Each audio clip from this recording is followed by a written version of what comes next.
Good evening, ladies and gentlemen. Come to you live from our comfy couch here in the outskirts of the internet. This is the Gaming Saloon Reviews for May 8th, 2022, with your host, Peaceworker2448 and Rampant Epsilon. Hi. It's 401 as I slowly remember the order of events in this show, and I'm just like, oh god, the show just banged out shit left, right, and center, just to be like, yeah, no, we're moving. I mean, come to think about it, we did kind of get, I guess you could say 3 major upgrades. Because you'd have to count Vulcans into it also. Yeah. All before the job filler. Yeah. Look, I'll admit it's filler. But I will also admit that it is not as bad watching it as far as binge watching as opposed to having to wait each week knowing that it's going to be more filler.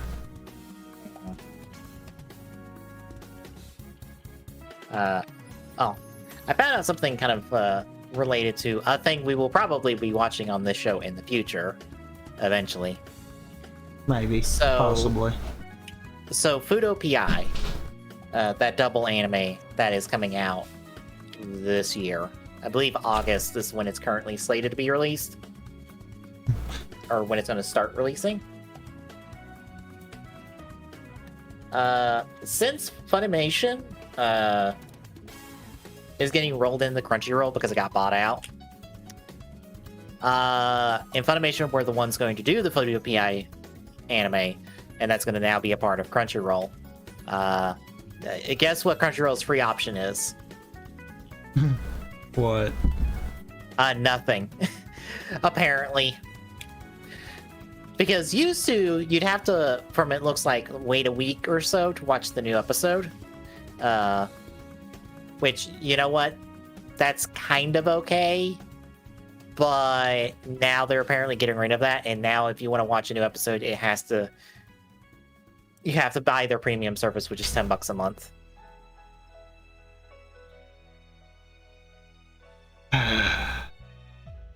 Yeah. Which is one of those times where I'm like, I don't know if I can do that. I don't know if I can. I would say for just Fudo PI, but I also don't know what would be on at the same time as Fudo PI that I would be watching weekly to actually be worth that $10 a month.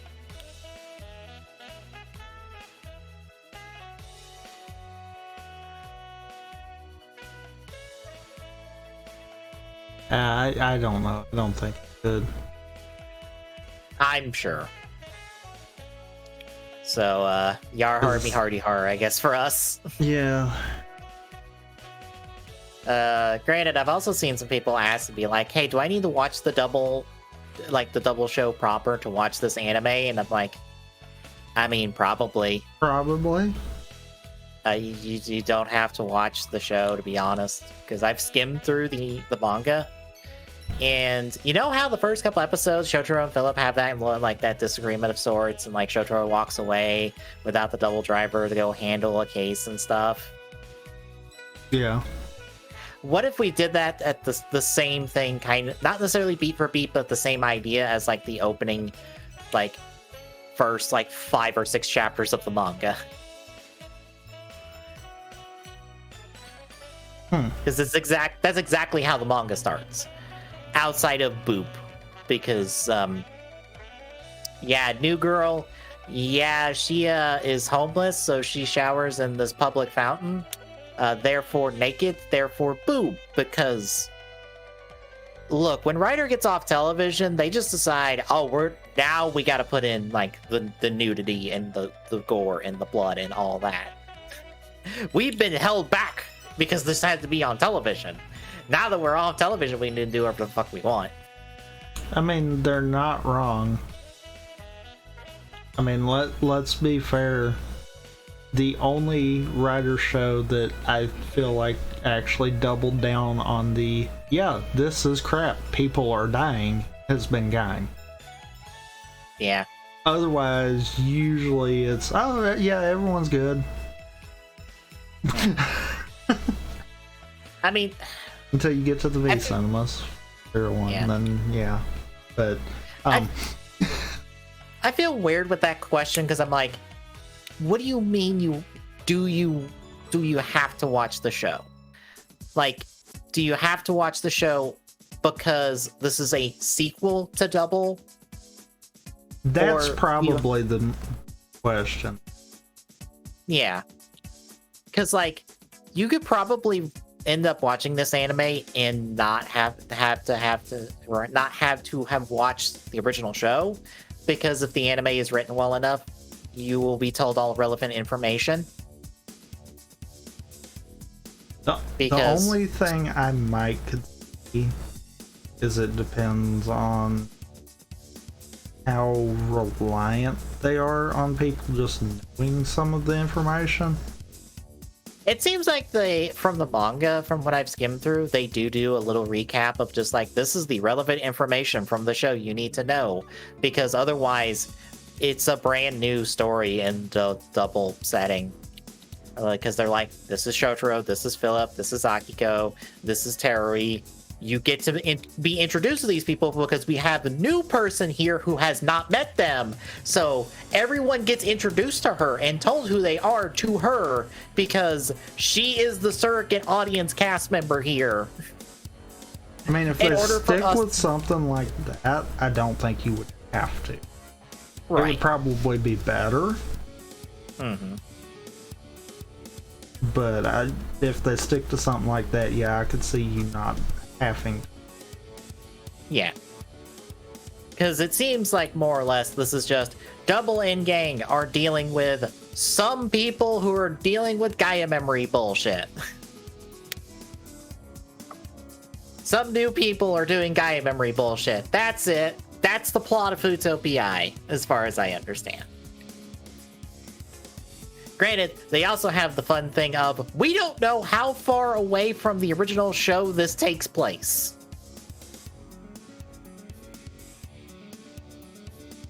I mean that quite literally. Yeah. And that is one glorious thing about going from live action to animated. It could be literally days after the final episode. It could be years after the final episode kind of deal. Well, here's the fun part, because technically this has went from live action to manga to now anime, but meh. That is a technicality here. So there are 3 different time periods given to when this show starts, or where the show is in relation to the original series. Chapter 3 specifies that it is at least a year after the finale, therefore is technically 2 years after the TV series. Approximately. Chapter 81 says Fudo Day, which was celebrated for like the rebuilding of Futo Tower because of the events of A to C, was held for years, plural.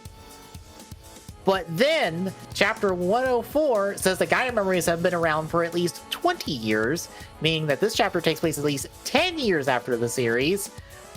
But there is no mention of Teruri and Akiko's daughter. That is canonically should be in play, because this the Chaser special, where that comes up, takes place 6 years after the series ended. Continuity! I mean, okay. I got your point of that. Yeah. But I also know that continuity is one word that Toei doesn't know.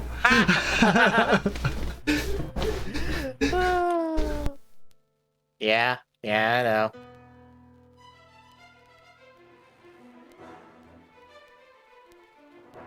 So, like, fucking, I don't know. It takes place some unknown time period after the fucking Double series ended, and we don't talk about anything of Double content outside of Double the show, essentially. And also the Double V cinemas, because Skull and Eternal are referenced in this manga. I think Skull actually has a flashback chapters of sorts, if I recall correctly.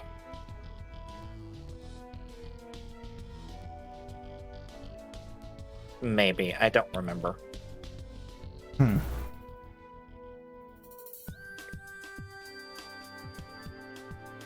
Also, there is like 100 and I think 11 chapters of this, and it is still currently ongoing because it is not ended yet.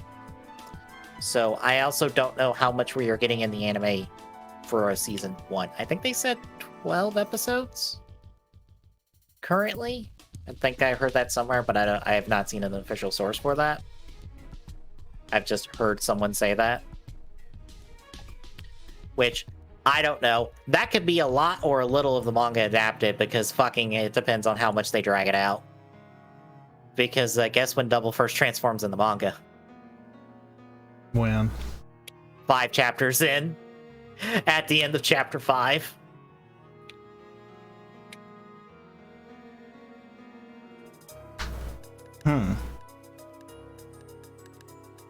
So the entire previous 4 chapters is Shotaro investigating a case. So it is entirely possible that the entire first episode might be that entire 4 chapters. It's just Shotaro investigating the case.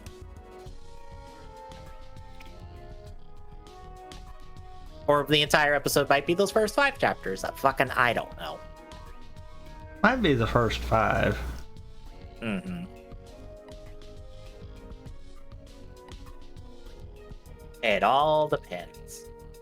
Like, I'll be honest, if they can just front load it and be like, this is what Double is, these are the characters, this is the relevant information, we're fucking moving on, because sometimes continuity is just a slog, and we do not need to spend 20 minutes explaining everything. Just here is the relevant information, we are moving on, because let's be honest, 90% of what happened in Double is not going to be relevant in this series. True. You're not going to need to know the specifics of, like, Heaven's Tornado to understand this anime. I only say that because that is the 2 episodes that people remember as the worst episodes of Double. Unless you're Hot Gillies, and where he says you should skip the last 3 episodes of Double because those 3 episodes are bad.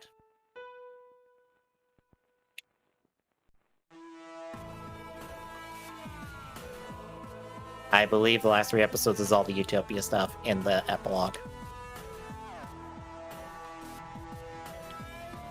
Which, like, technically Utopia is in more than those last 2 episodes. Yeah.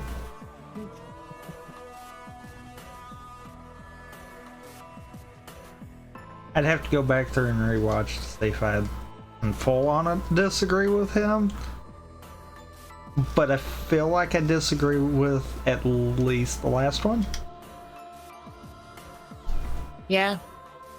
Because I feel like that one I can honestly say strongly. I'm like, no, you're...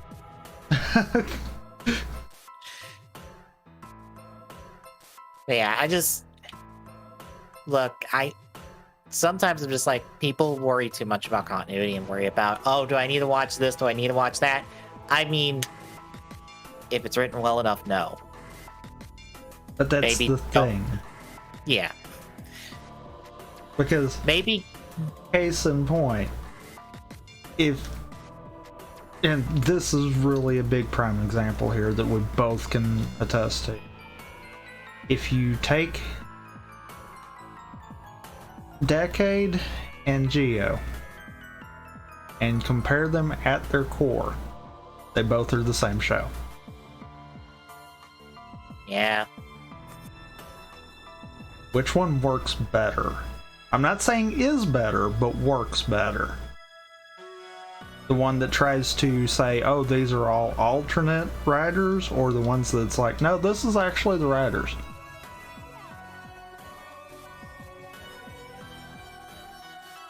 I would say Decade because, Geo has all those continuity problems that I absolutely despise. Uh-huh. So it's one of those, looking at that, and that being a more recent one too, if you're trying to see where this fits in continuity, good luck to you, sir. Yeah, I would say, here's an idea. Just give the show a watch, and if you feel like you're lost because you don't understand some concept or anything that the show doesn't feel like explaining to you, then you need to watch the original show.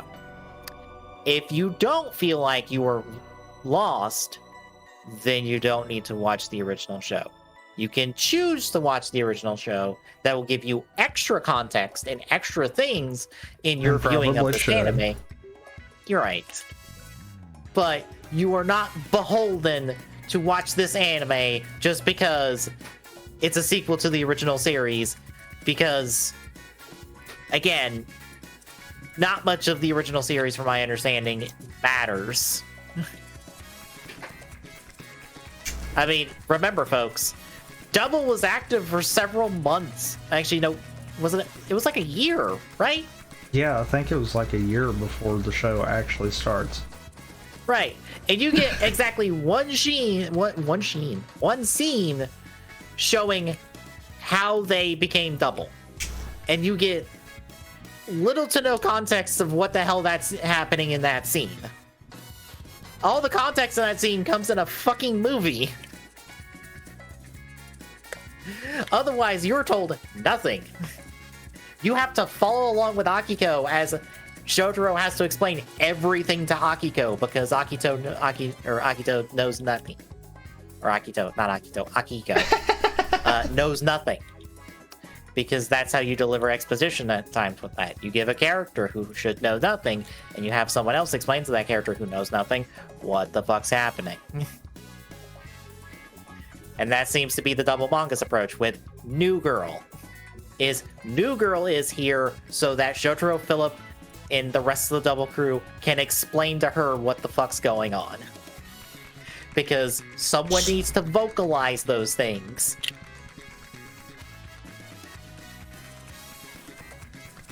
But yeah, finding out Crunchyroll's probably not gonna have a free option. It's just like, well, I guess I'm gonna hardy hard this show. Oh well. If they would release Double officially, I would happily, pick up the DVD, Blu-ray, whatever of that. But fucking, we're not even getting that on streaming service currently, apparently. Nope. Because, we gotta pick random ones to see what happens first. Because tell me there's a real order now.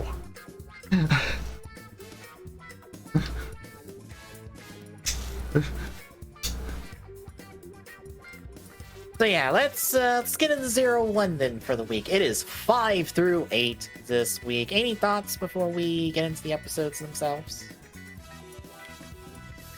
No. All right then, we shall kick off this week with episode 5, His Passionate Manga Path. So in the office, Izu walks through Aruto how one orders a Humagear. We see that you pick more or less a profession, and then you pick whether you customize their look or you just pick a standard one and go forward from there. They never give us a price for how much these Humagears cost. You noticed that too. Uh-huh. Which, that's a big question and a thing I've seen brought up. I think Taka mentioned it when talking about 0-1, because he mentioned Detroit Become Human. And the problem with that game and its setting? What?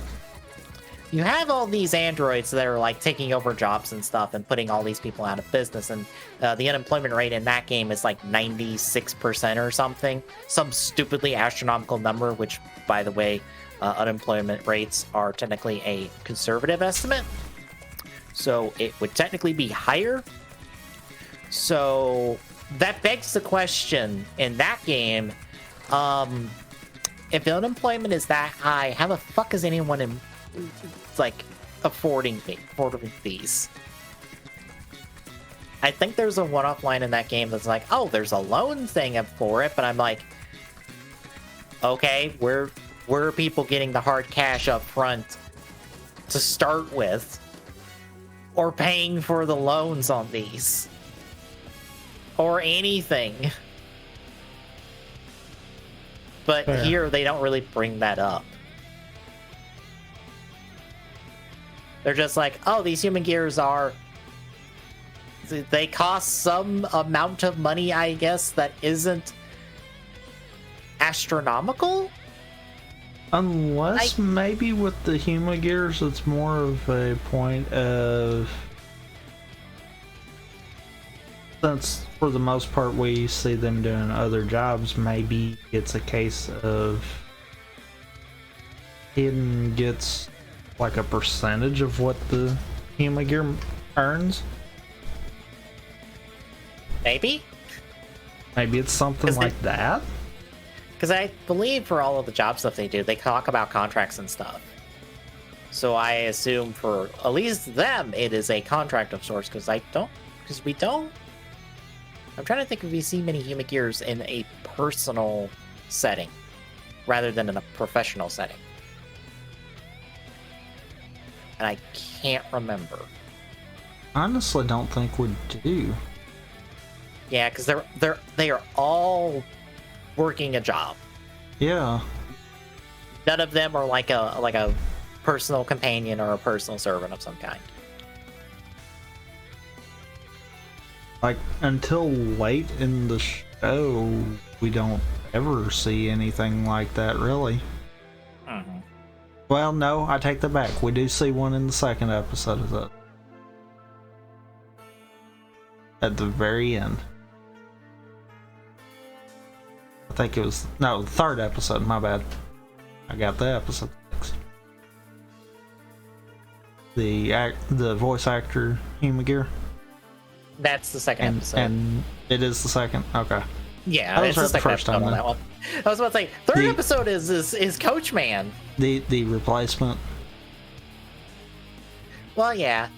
Also, which made me realize that, Arta really didn't have a unique idea later in the show. No, he just took this idea and put it in a Siri case. And then put a camera on it. Uh-huh. Which is probably intentional, that it is technically a reference to this episode, but they just forgot to say that it was in fact a reference to this exact episode. I also feel like maybe it wasn't intentional either. It was a case of, oh crap, now we gotta do something. Yeah. But also I feel like that is cheaper because that doesn't involve the whole Android body. Because it's just Siri with a webcam. And that must be cheaper. Yeah. I mean, something like that, I could see being sold, but there again, no price point. Right. It is a very nitpicky thing to be like, what the fuck is the price of these human gears? But it's like, it's never a point in the show that they talk about it, so it doesn't fucking matter. I mean, I kind of like the idea of it's a case of they get a certain percentage of whatever the human gear would make. Mm-hmm. It would make sense considering apparently the medical field is like what they employ the most. And those have their own network that they run on. They're not even connected to Zaya. They more or less have a mini Zaya that is on site. Which means they have a big price point. Mm-hmm. Which is probably why there's so many, because they might be cheaper in bulk. Maybe. Because because I'm trying to think if the majority of them were nurses, because a couple of them were doctors. I feel like it was pretty split. Probably.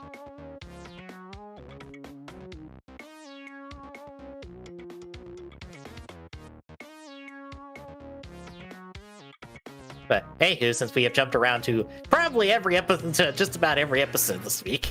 Uh-huh. So, this gotta happen, folks. Sorry, it's a recent up show. And it's a case of, you know, knowing things to come is a case of, oh, they really referenced early on and no one noticed it. Mm-hmm. But yeah, Arto's going through the process. We also see the voice actor manager doing the same thing, because secretly this episode sets up the next episode, because this is a secret two-parter and you just didn't know it, because technically the only part that is a two-parter here is the fact that this manga and this anime exists and they're under the same name. Mm-hmm. That is the only thing that ties them together. Which also makes it extremely weird why we had to do it this way. Because this episode has a plot on its own. Next episode, Aruto's not there because of the manga being converted to anime. No, he's there with Ames. So why did we have to do this right now? I guess just because it was the next episode in line. Like I feel this is the intentional nudge nudge, this is a two-parter, except it's not. But at the same time, it's like, we really didn't need that either. Yeah. It's a secret two-parter, like I said.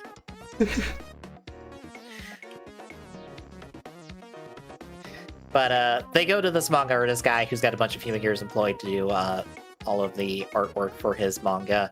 Then he's got a new one coming in. Artu and Izu are there to do delivery and the setup, which all it is just unpack him and then turn him on. Unpack him, press button. Yep. I'm sure it costs like $30 for that install. 30, that's probably 100. Probably. Especially because you got the president and his secretary out to do this exact thing. Oh, no, see, getting that made it 200.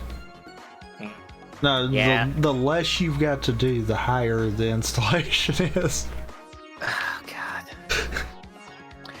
And someone argue with me on that. Look, okay. Here's the thing. I have done the jailbreaking on the Fire Sticks for my family. For like mine and my parents. And I've also had to do it for a couple of my dad's coworkers. I have honestly had to think about, considering I've had to do this like 6 times now, I'm gonna start charging people if they want to fucking make jailbreak Fire Stick. And I do literally minimal to no work to do that exact thing. Mm-hmm. It is literally turn off these 2 settings, install this one thing, and then install whatever the fuck you want. That's it. Congratulations, you have jailbroken your Amazon Fire Stick. Yay.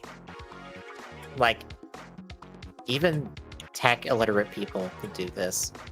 Because all I'm doing is following the same guide that you probably would Google for this. And in fact, I did Google for it. Except the only difference is you actually were willing to take the time. True. Everyone else isn't. Yeah, the next time I have to do this, I'm probably seriously gonna be like, it's gonna be $10. I'm literally charging you for this. God damn it! I have to spend 10 minutes doing this. You are giving me $10 for this. It is $1.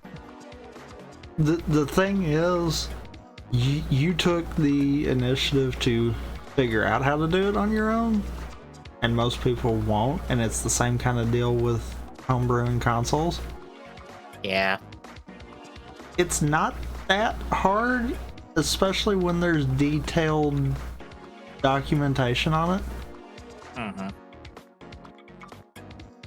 I've got a 2DS that I've done that to, and was full on expecting me to brick it to begin with, and it still didn't. That was my fear. Like, if I was going to do that, I would want a very specific console that is completely dedicated to being a homebrew console, because otherwise, no. I literally was sitting there looking at it one day, and I'm like, you know what? I'm gonna do it. I barely use it anyhow. I'm gonna do it.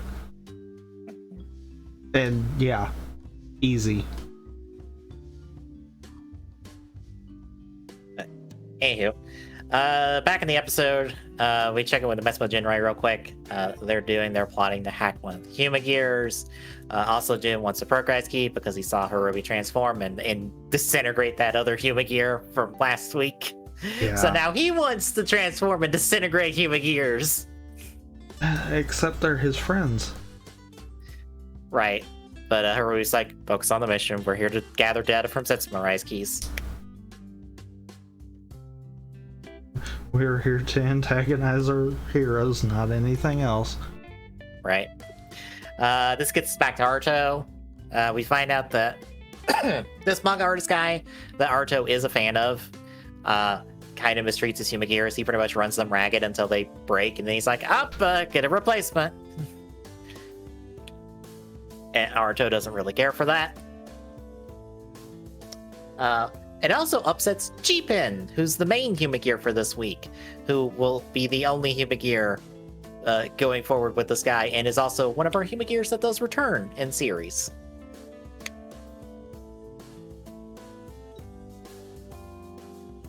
But once G-Pin heads outside for this, Jin hacks him, so Arto and Arto has to transform to fight him.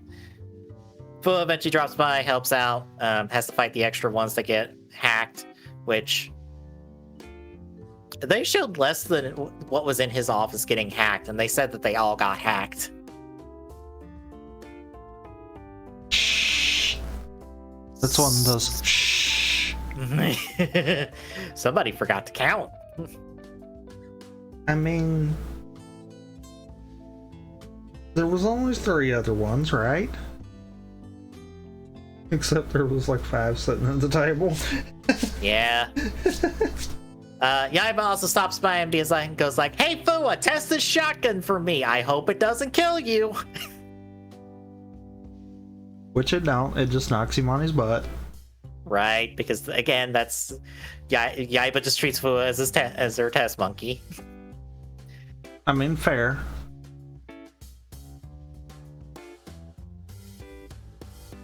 But after this, G-Pen and Jin get away, but they do end up blowing up the rest of the Humagears that went rogue. Artist guy wants a replacement, but Haruto's hesitant to give them because condition and stuff, or his treatment of them. He's also like, "Where is your passion? Because you are doing absolutely no work in the 30 minutes we have spent with you this entire time. You have done nothing. You don't even write the story, apparently, anymore." But back at the office, Vice Pred overrides Aruto on this because he's like, he's one of our best customers. Fucking, we gotta honor his agreements, but we're doing this, bye. And then he has a quick conversation with Izu about passion, which it's technically later in the episode, but she goes and digs up a memory of a conversation she had with Soranosuke about this, which made me realize, wait, Izu didn't first come online after he died. She had to have interacted with him at some point in the past to have this memory of him talking directly to her.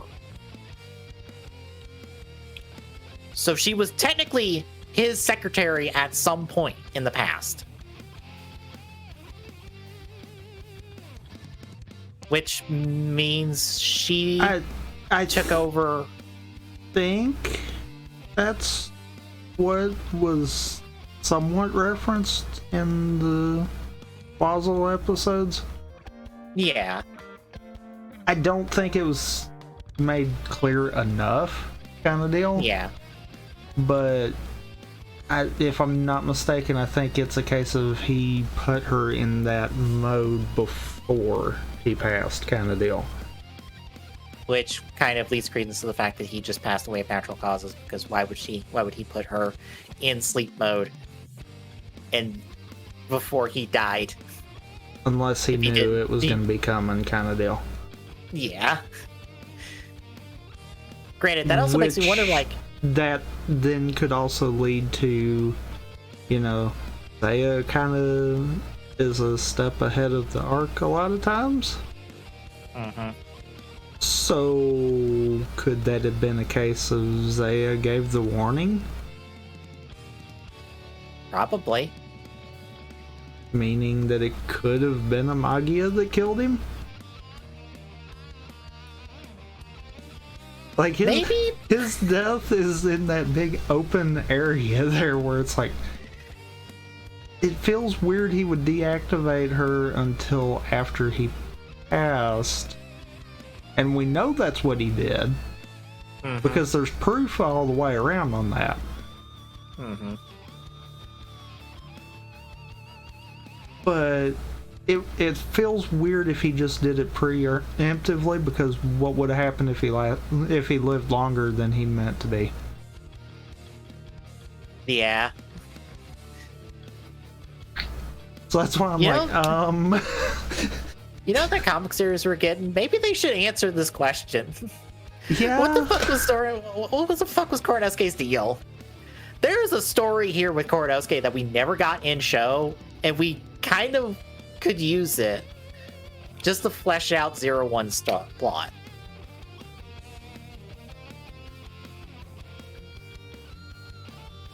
Because with that realization, that now means that he's had 3 different secretaries.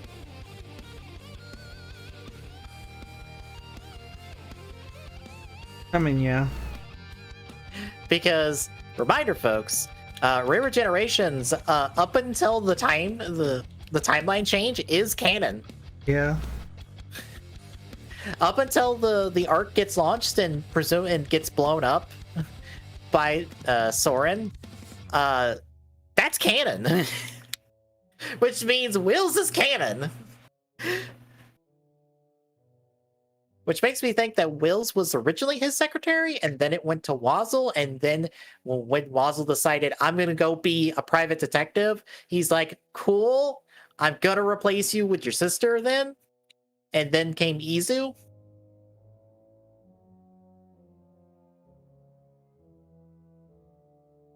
Maybe, yeah.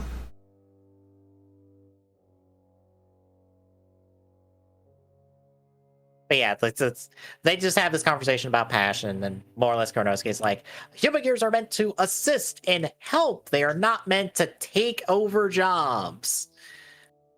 It's more or less the show trying to step around the issue of just like, all right, automation would replace people because they would be presumably better at the job. So what happens to all the people we put out of a job by these people? by the human gears? And this is the show trying to go, we are not having that conversation.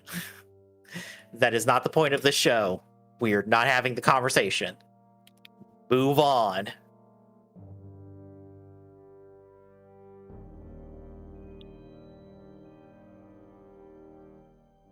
But we see him at the audition for the anime, and this is where we once more see voice actor Human Gear that we will get introduced more in the next episode. And that's when Easy drops by to be like, hey, what's your deal with the fashion and stuff? And then later on, he's back at his house/office. The vice president's goon and Arto drop by. The vice president is trying to do good because they're not here yet, but Arto's just like, this could be a better situation, dude. And eventually Izu shows up to be like, because of this loophole, we are denying you the human gears. This one-off random loophole. But that's when G-Pen shows up, attacks, tries to attack the artist guy, but he saves this old pen of his, which pretty much means he's just in the dumps. He's just in a rut, and he just needs a little spark of sorts, and that's what the fight is, because Aruto gets flaming tigers, and Fua shows up, and the two of them beat up the Humagears, or this Humagear.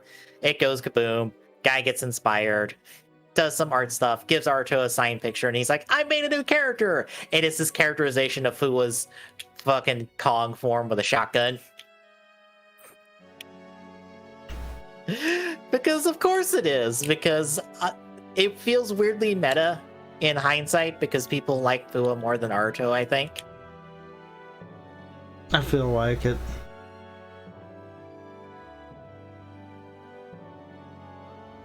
And I mean, to be fair. Yeah. He's the one with the character arc. Aruto is the one without the character arc, because it's kind of the point of the show. I mean, Aruto does have a character arc. It's just not as defined. Yeah. It's more of him growing and being better at who he is at the start of the show. Fu is the one who actually changes from where we see him at the start of the show. Yeah. And that's kind of the big thing there. Mm-hmm.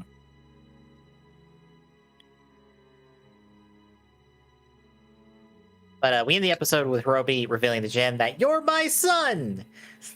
And as we'll find out later, you're my son that I made because I needed someone to work with. So you're here to help me do the job. That's kind of it. That's the start and end of our relationship. Yep. So that takes us to episode 6. I want to hear your voice. We follow up with Aruto and Izu. They're checking in on a voice actor, Humagear, with Fua as well, because they're here for an investigation. Specifically Fua, because the voice actor Humagear looks like the deceased daughter of her manager.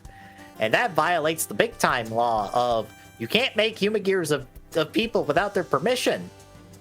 Which is fair, because that'd be fucked up. You can imagine what happens when you do that. Yeah. Granted, that also apparently brings up the question of, like, wait, is Soren modeled after Aruto's actual dad? Can't be.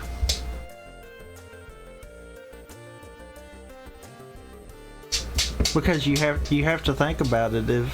If what we were seeing was close to the launch of ARC, then that would mean that they've been around for long enough for a lot of these stipulations to start being in place. Right. But also, we never see what Aruto's actual dad looks like.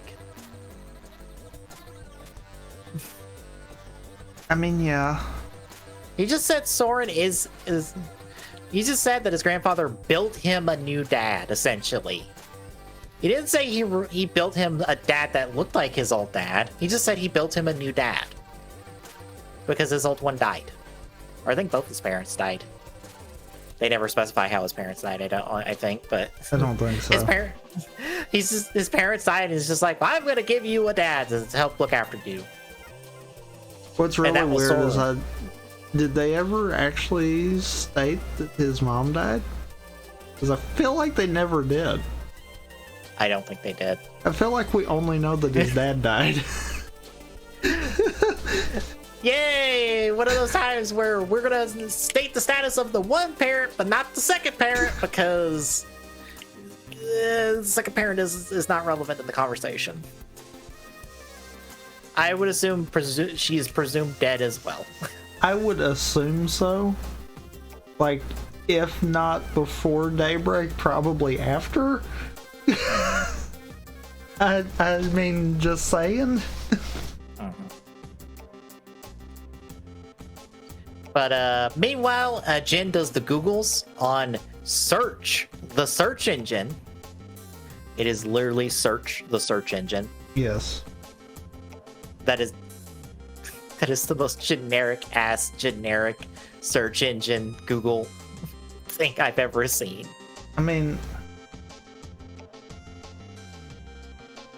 they could have came up with something for that one. Yeah.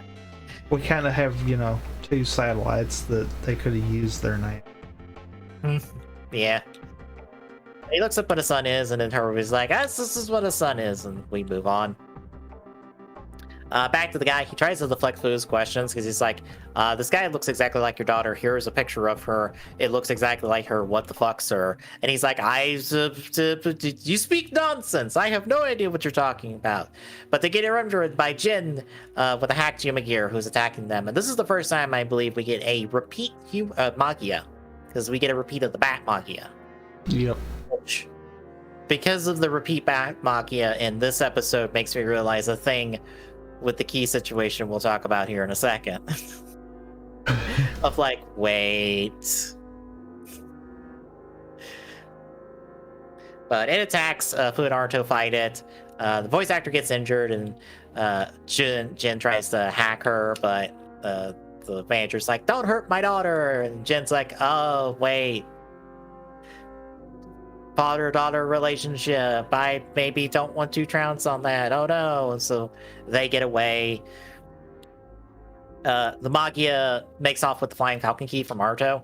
He gives chase. He blows it up, but he doesn't recover the key because Jin got the key.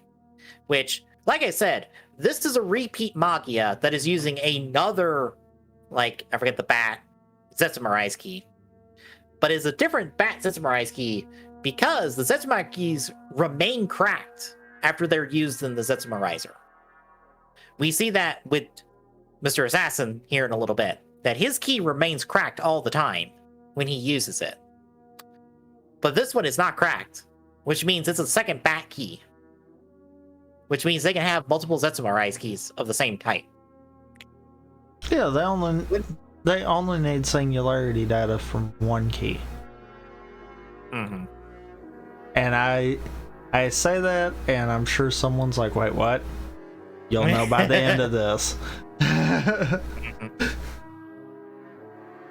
So, wouldn't that mean that wouldn't Naruto just need to have a second Flying Falcon key made? Yep. Wouldn't that plot point ever be brought up in the show? Nope. We never get that moment where Naruto and Jin team up later, both using Falcon keys. Uh-huh. Granted, it's on which also makes the problem with Memory of Heroes deciding that Flying Falcon was good to throw in for one of 01 forms. I assume the only reason Flying Falcon was put in is because Naruto needed a flight form for the end of the game. Fair. Because the other two have flight forms, even though you can't play as the double one. Fair. Although Double's flight form is also the bike. It's one of those fair, but at the same time, it's like, yeah, that form literally doesn't get used at all for the rest of the series. Also, technically, through use of the Shine system, couldn't Shining Assault Hopper also fly?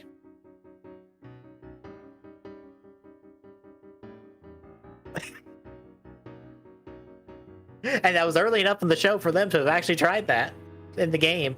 Yeah. I'm assuming Flying Falcon was in there because we need one of the regular keys that's not Rising Hopper. I guess Flying Falcon. Just shrug. We're gonna pick that one because that was technically the first 01 form change we ever saw, because that's the form change that debuted in Overcourtser when 01 made his early bird debut. Fair.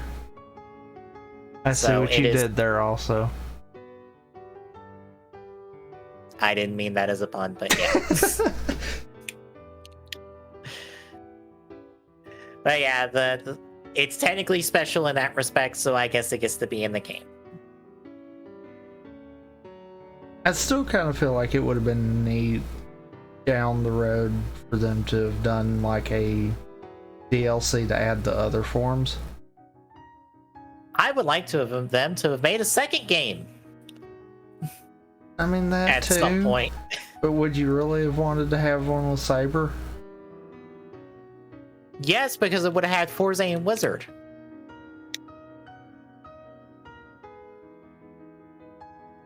But Saber? Look, I will tolerate the fact that I would be stuck with Saber, because remember how much Aruto was in the first game? Fair. He is only really in the back half of that game, and sparingly so. Because it's not his game. It's technically a double O's game, more double than O's. Yeah. So technically, the second game would be more of a Forzane Wizard game rather than a Saber game. Saber would just be here to say hi. And probably realistically more of a Forza game. Yes. Which I am all for.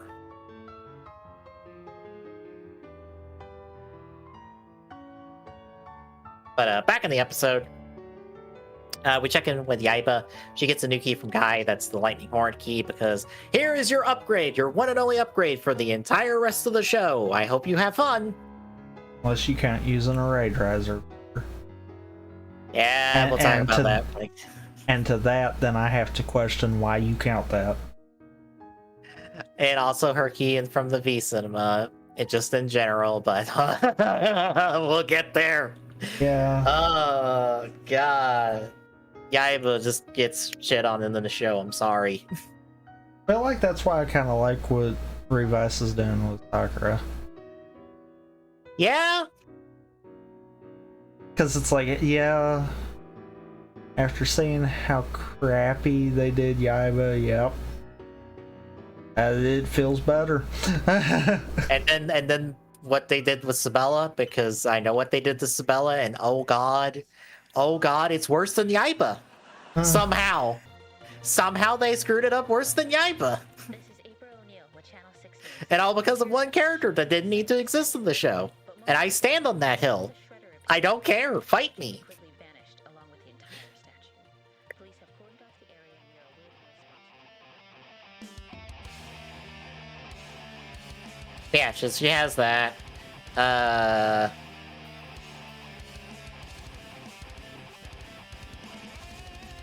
I lost track of my notes. Aruto checks in with the voice actor manager. He cops to the crime because his daughter wanted to be a voice actor but couldn't really get to do it because she died in a car accident. I believe it was a car accident. I think he said car accident, but she died. So he's like, I want her dream to come true. So here's this human gear, and hey, I will turn her in.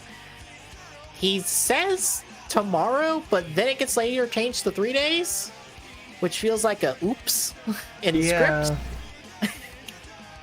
Yeah, I think that was a whoops. Especially seeing as how, you know, we don't get any acknowledgement the 3 days passed. Yeah. It feels like it was written as if it was the next day kind of deal. Yeah. But after this footage drops by to be like, I'm gonna shoot a human gear, and ours is like, please no, just let this one go for a few days. It's fine. We'll handle it later. And Fu was like, fine. I did not realize how much Fua just pulls his shot riser on people. Like, Jesus, Fua, please put it away. I mean, his main key is shooting wolf. I know. But damn, I forgot how much Fua will, in a scene, will just draw the shot riser from behind his back and just be like, I'm gonna shoot someone. And someone has to go, no, Fua, stop. We are not shooting anyone yet. Chill. Gun is an answer. We know, but not now. Later. So that's when we go to the competition. Humagear competes, and then she starts glitching out, and then she technically has a memory from the daughter of the birthday, kind of, which is one of those like, How? what? I don't know.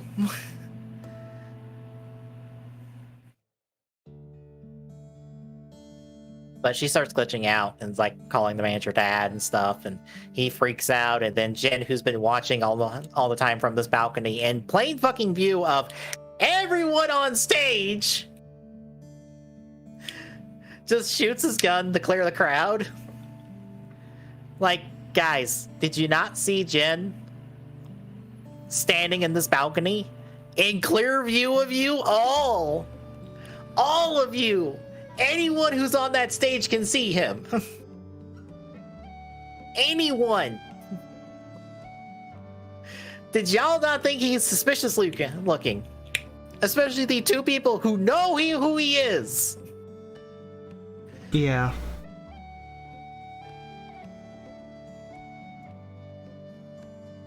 I mean, he's not dangerous. He only has a key. What's he gonna do with that? Yeah. But he drops in, hacks the Humagear, talks about father-son relationship thing, but Arto's like, everything you're just saying is kind of fucked up, right? And you that should not be the case. And Jen's like, oh fuck, I screwed up, and tries to rip the Zetsuberizer off, but it doesn't work, and she goes Magia and then starts attacking Arto. But that's when Hirobi shows up and is just like, Jen, you're going off script. I gotta put you back on script, and slams a Force Riser on him, which also hacks them. Which, we never really get Hirobi's proper origin in all of this, of how he fell into Metsubo Jinrai and kind of starting it. You're right. I assume he's a part of that initial hack of Humagears by the Ark. Well, we know he has to be. Right. Because he was at Daybreak. Yeah. But, like, when did he get the Force Riser and his Sting Scorpion key? Or how did he get those? Did he just steal them? I mean...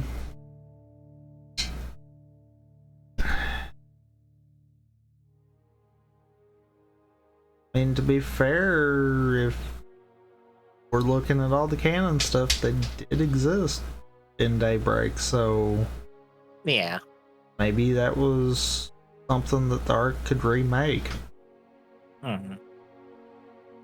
But so Jin transforms into his rider form with Flying Falcon key. It's 2-on-1 on Arto. He's outmatched. Yaiba shows up, goes Lightning Horn, blows up the Humagear real quick. And then her and Fua run Jin off. And we end the episode with the guy getting a Siri with the Humagear in it and a camera to work through his trauma and stuff. And Arto and Izu then do a little comedy bit. Because very much the start of the show is the two of them being adorable in their interactions. Which makes the end of the show hurt a little bit. Yeah. I forgot how much Izu just does in the background. Because last week you had Izu hopping up and down to look at that footage of the Sushi Chef. And then in this next episode, you have her doing the whole, like, the only person who can stop you is me pose with Arto in the background, unfocused. Yeah. Yeah, that is half our episodes for this week. Any thoughts on them? No.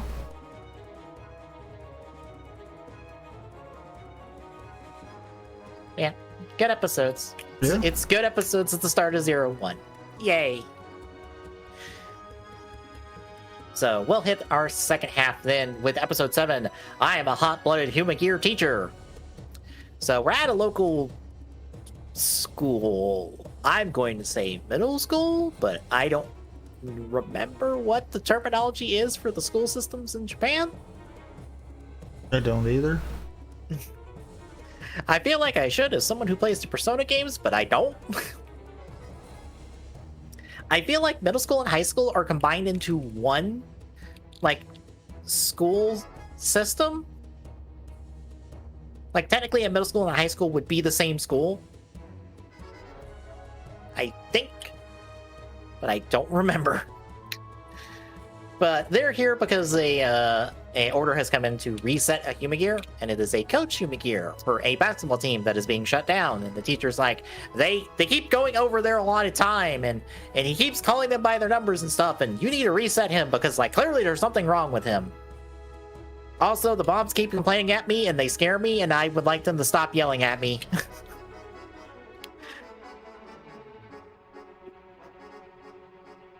So that is the plot for the episode. Jin also gets to introduce us to the newest Metro Jin. I remember when we check in with them. It's Mr. Assassin with his dodo key. God, I missed him. I missed him so much.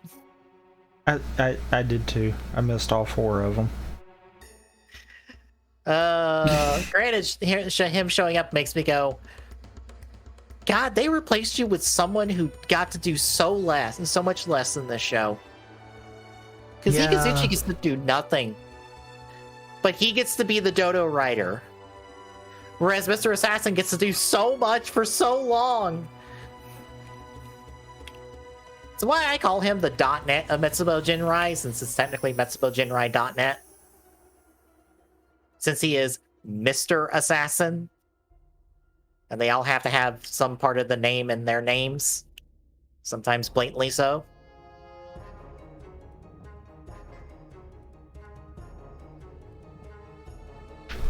I mean, I'm fine with that. Yeah. To be fair.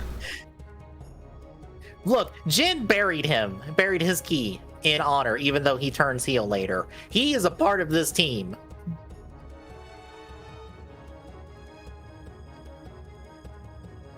But anywho, we get back with R2, Izu, and Fua, who's also here because Humagears is doing a thing. I have the need to shoot it. I'm gonna try to shoot it.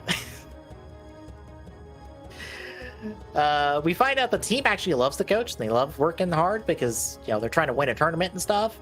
And also, this guy's dropping standard basketball sports quotes because his name is Kobe. Because we are very on the nose on this one. What are you meaning? There's no famous basketball person with that name.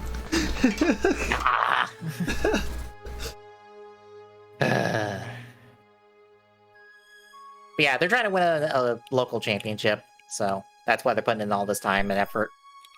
The teacher did try to reset him, but the coach is just like, no, and then just walked away. Like, sir, you could just hit the button. I love that the coach gave the argument of, do you want to do my job? Which is one of those moments where it's like, yeah, I feel like that is 2 different things combined there. That is the general census of how most people in the workforce is. Mm-hmm.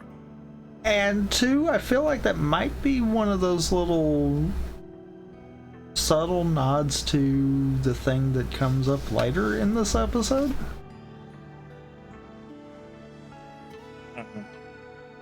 Because that almost feels like it.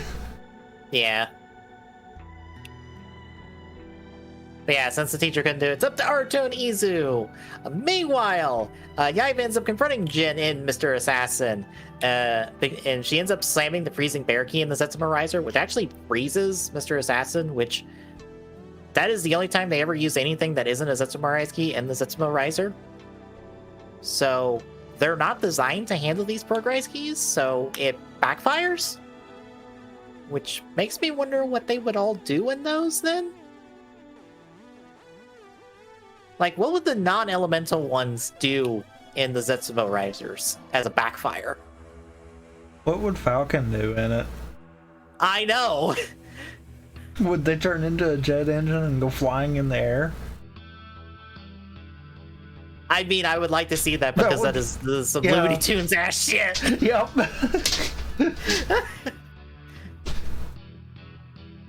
But yeah, this is all for so Yaiba can kidnap Mr. Assassin for research purposes. She does end up leaving Jen to be like, Jen, so the boys can handle him because they're nearby, so they end up running Jen off. School ends up getting closed because of this little fight happening nearby. But the team and the human are like, we still need to practice, so they sneak in later the next day and go back to the gym, and Arto and Izu find them there, and they're like, I guess we're gonna go bail them out, and they go take them to the rooftop basketball court hidden intelligence that I hope is not on the actual roof of the building, because we've already been on the roof of the building and there was no basketball court there last time.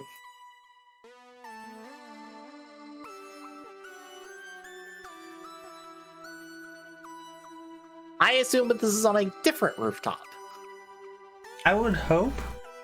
Yeah, because that is very high up to be to have a basketball court on the top of this large ass building. Uh-huh.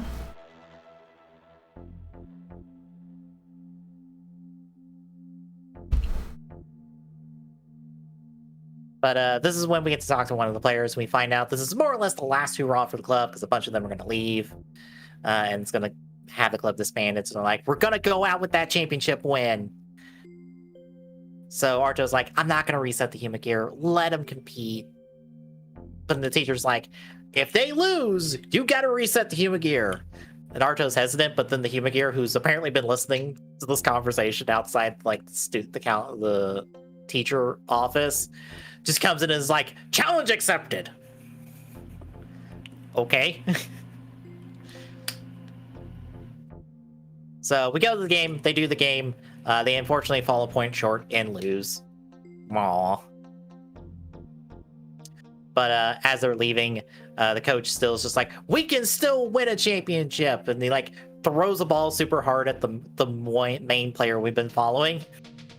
And he catches it, kind of. Like, he gets a hold of it, but it still lays him out. And he's just like, you caught a ball faster than an NBA player would catch. You have what it takes. We can do this. And more or less, this is like, oh, this is singularity for human gears. With as Jin shows up to explain that and then hack him because singularities leave human gears vulnerable. Because of course reasons. They never explain why. They just say, the singularity leaves them vulnerable to be hacked. I feel like while it's never explained, it might also actually be explained the episode where the 02 driver becomes a thing. Uh-huh. Unless I'm misreading it, I almost feel like it's a case of singularity is kind of the point where a human gear becomes its own server kind of concept. Instead of being under Zaya, they're under themselves at that point. That would make sense. And at that point, maybe it's just easier to hack into that than it is to try to, force Zaya out of the way. Yeah, and since you have that entry point, it is easier to turn regular human gears into the trilobites, because they do that so very often in the show. Because I'm sure not every trilobite is a singularity. No.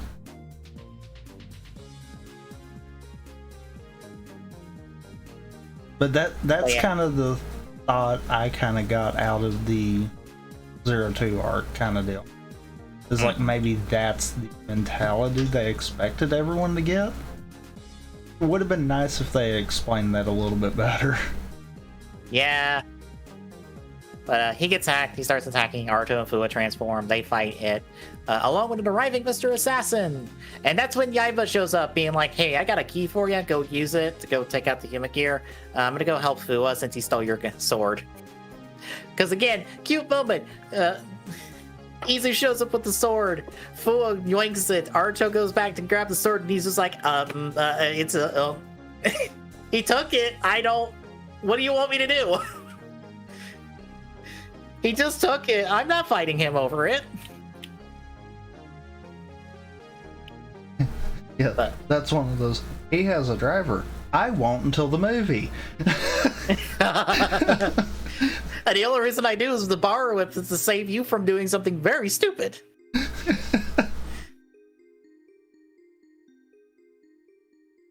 Yeah, Ames takes out Mr. Assassin. Arto takes out the coach. Yaiba ends up stealing the mammoth key that got used by the coach, because Jin looks for the keys. He finds the dodo key, but he doesn't find the mammoth key because Yaiba stole it. And then the team meets once more, and they're also teaching the coach now, and they also have more players, so the club's not being disbanded, so yay for them. Also, all of Yaiba's research stuff with Mr. Assassin, I forget exactly what that is. I think it comes up relevant in, like, the next batch, but I don't remember the specifics of it. Don't remember if it does or not. I feel like it was more just a get ammo for guy to be able to set up job battle. Makes sense. And I feel like that is literally all that amounts to. Mm-hmm.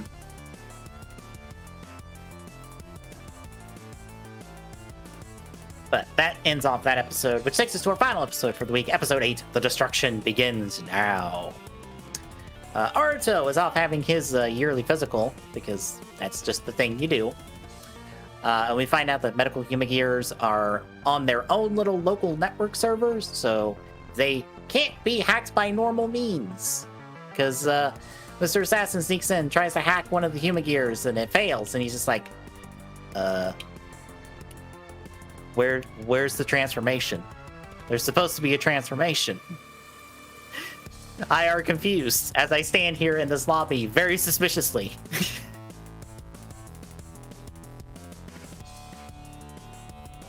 Aruto ends up getting a clean bill of health, which at this point deconfirms anyone who was speculating on the show that Aruto was going to be a cyborg, because there's nothing here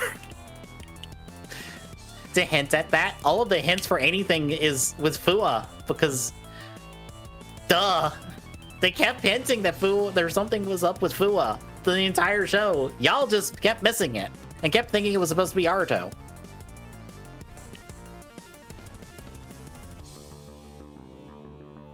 But Mitsubishi Jinrai is trying to plan on how to hack like the huge amount of Humagears at hospitals, because they're the biggest biggest users of Humagears. And their plan involves Yaiba, that we see is overseeing the Giger project at Ames, which is being funded by Zaya, because Ames is entirely funded by Zaya, as we'll find out later. And the Gigers are giant robots that can apparently disable huge swaths of Magia at once. They also have very villainous paint schemes, because we are only repainting, we're only making one other CG model with textures. And it's barely gonna get used.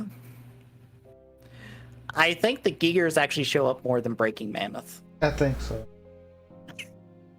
Which is kind of just hilarious, because of the same goddamn thing.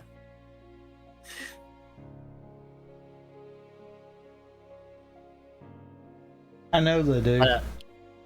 Actually, now that I'm sitting there thinking about it, because doesn't Guy use them against Aruto during Shining Assault's debut, I believe it is?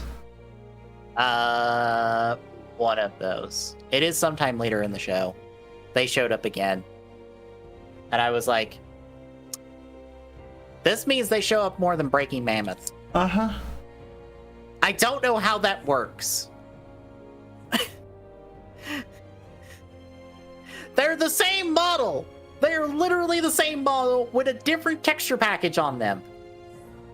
Because, just for anyone wondering, yeah, pretty much by the time, I wanted to say Shining Assault, but it might be Metal Cluster, comes around, yeah, every one of these forms we've gotten so far will no longer be a thing. They will be not appearing in this show again.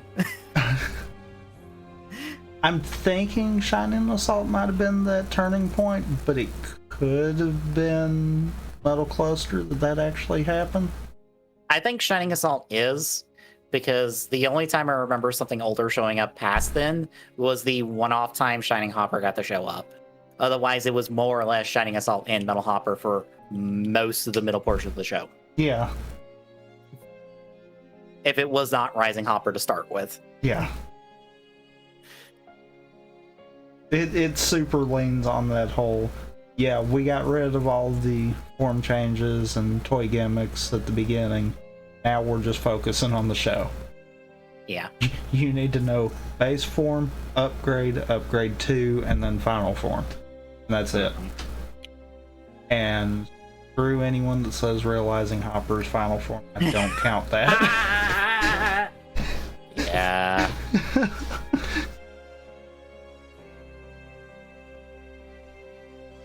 But Aruto tries to make a joke, and Isu once more, being wonderful, does a whole 360 spin to be like, detecting smiles. Sir, no one laughed. Completely missing Fua behind them, who snickered. Yeah. Who is also here for his yearly physical, and is also ready to shoot a Humagear again, because he is just angry all the time. Yeah.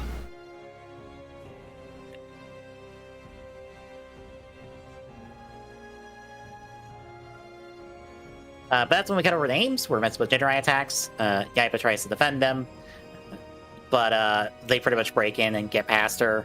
I think Mr. Assassin pretty much takes her solo. But Hiromi breaks into the room where we see that there are fucking dozens of like unpainted shot risers and attached shotguns and all sorts of other gear.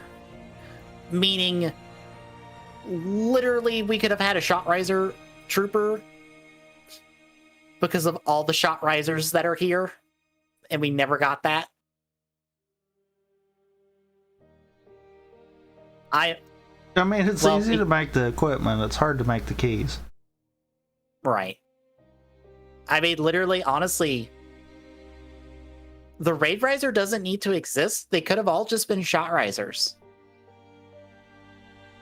Because their undersuit is the shot riser undersuit. Yeah. Because I just realized, no, we technically did. It's the horseshoe crab guys.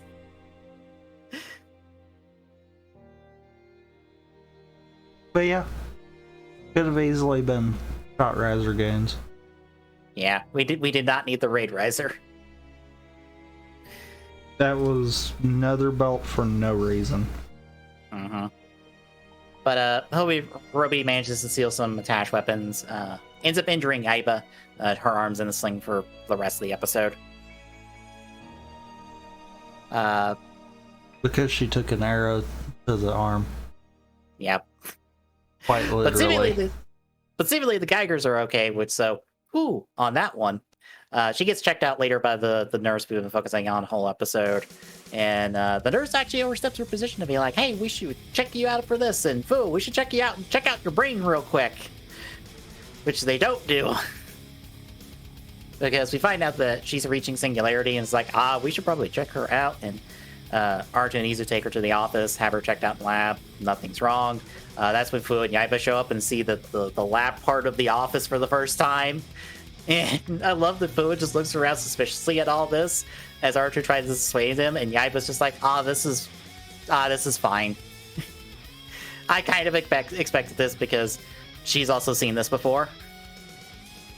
Because the hacked footage she saw that told her that Arto had those Burgreis keys, that showed this lab to her. So she knew this was here to start with. But when they talk about the singularity stuff, Fu was like, well, she's in danger. Gonna pull out the gun and shoot her. And Naruto's like, please do not shoot Humagear. And Yaiba even steps in and is just like, Fua, please. Fua, stop. Fua, no. Fua, down. Down. Down, boy. Down. No destroying Humagears in the lab, please.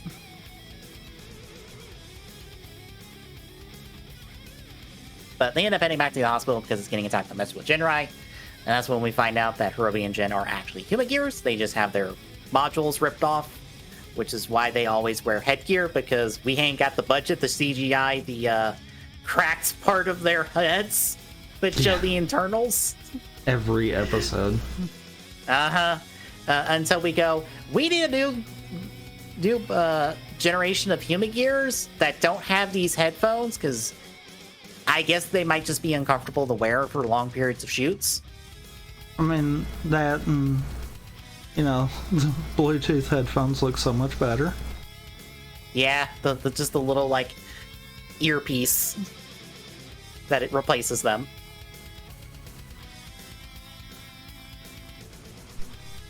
They also were like, yeah, we're here serving the Ark to wipe out humanity. So Geiger, hack all the hospital human gears, and it does. So now it's the lot of them facing off our 3 riders, which, by the way, Yaiba is down one arm the entire fight. But Arjo does well against Mr. Assassin, blowing him up again with Easy's help. But Ames doesn't fare as well. Yaiba gets pretty much knocked around by Jin. Hirobi then shows up, fights Fua exclusively, just walks through all his bullshit and just annihilates him. And leaves him for fucking dead, like, well, you're done, goodbye. I did my thing. Which, for reference, folks, Mr. Kamen Rider Seiji Takaiwa, the suit actor for most of the Heisei era writers, is the one who does the suit acting for Hirobi, which is why the final fight is the final fight of the show, because they wanted Seiji Takaiwa versus, I forget his name, who is one of 2 main rider suit actors, because he's not Saber's suit actor, and I think he's only Revi's suit actor. I forget who's Vice suit actor. I think he's Saber's suit actor. So I think they have alternating people taking over the main suit acting role, or the main writer suit acting role now. But that's where the episode ends, on a cliffhanger of Fua dying. And everyone going, ah, fuck. Oh, no. So how'd you feel about the back half? I mean, dang it. We already hit a cliffhanger. Mm-hmm. And a hard cliffhanger at that. Yeah, you don't get more than just, Fua is dying, help!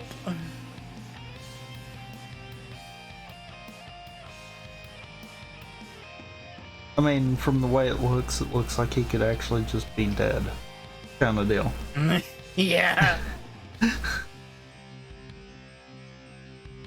Like, that one is a cliffhanger kind of deal. Mm-hmm. But otherwise, good episodes. Yep. 01, a very good show. I enjoy it, even though I found out that some people actually don't like 01, which, fucking whatever, fine. I know people who don't like Double.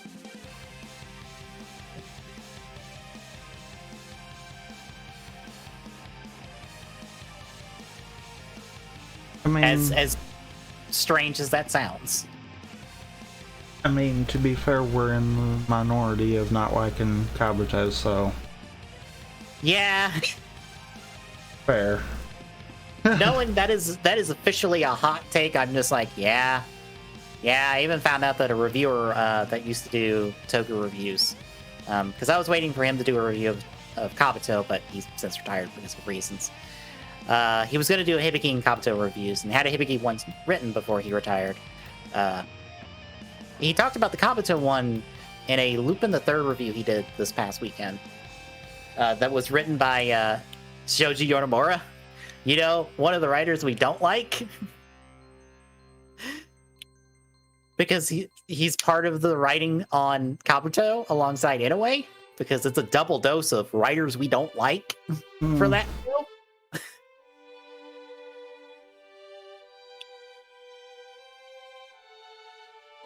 And just talked about how it's like, oh no, Kabuto works because of this, that, and the other. And I'm like, yeah, I really wish I had like a 3-hour video where someone explained to me, like, why the fuck does Kabuto work for you? Because, fuck, I don't see it. I really don't see it. I'm sorry.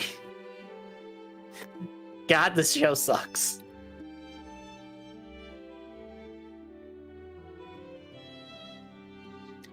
But yeah, that is it for 01 for the week. Any other thoughts? No. All right, then Wednesday, we're doing some Master Chief Collection for co-op. Thursday, it is Great Battle 2 plus Seigi no Kifu, Genealogy of Justice for Rider Chronicle.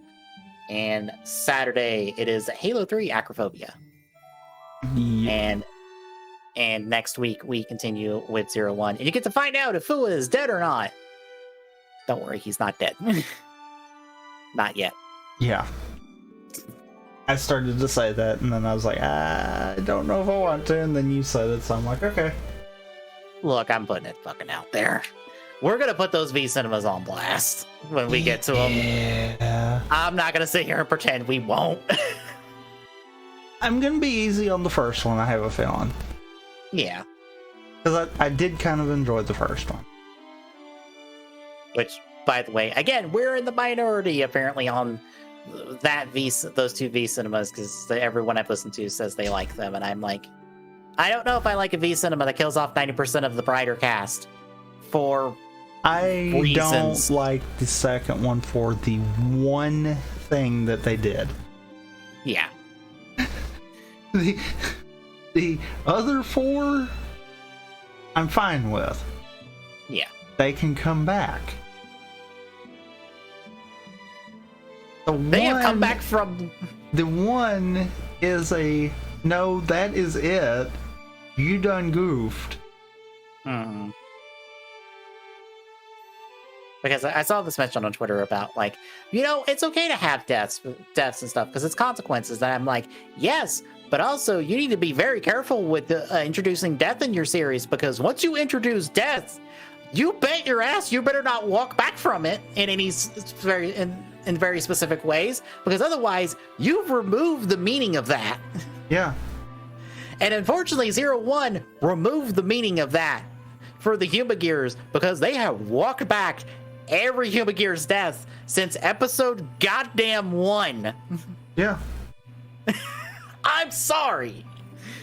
You cannot tell me Metsubo Jinrai is dead in this V cinema and make it a big deal, because fuck you, 2 of you have come back from less. There have been less pieces of you, and somehow you've come back. Your asses are coming back.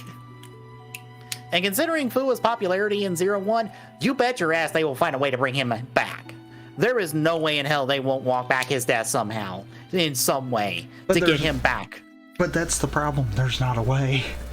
I know, but they'll find a way. They'll bullshit their way to that one. The only way is to say those aren't in continuity. Which, to be honest, I'm fine with.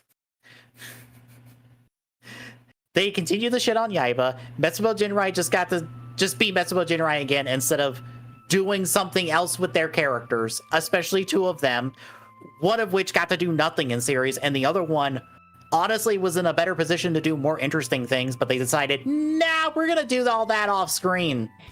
Why would we do anything interesting? And it also makes Naruto look a little bad, because it was his plan for that end fight. Yeah. It makes him look real shitty. Yeah. No one comes out of that good except Guy, and the only reason it is because he's barely fucking in it. Yeah. He is the only one that comes out good, which is probably the reason he's the one that keeps showing up in those goddamn president specials.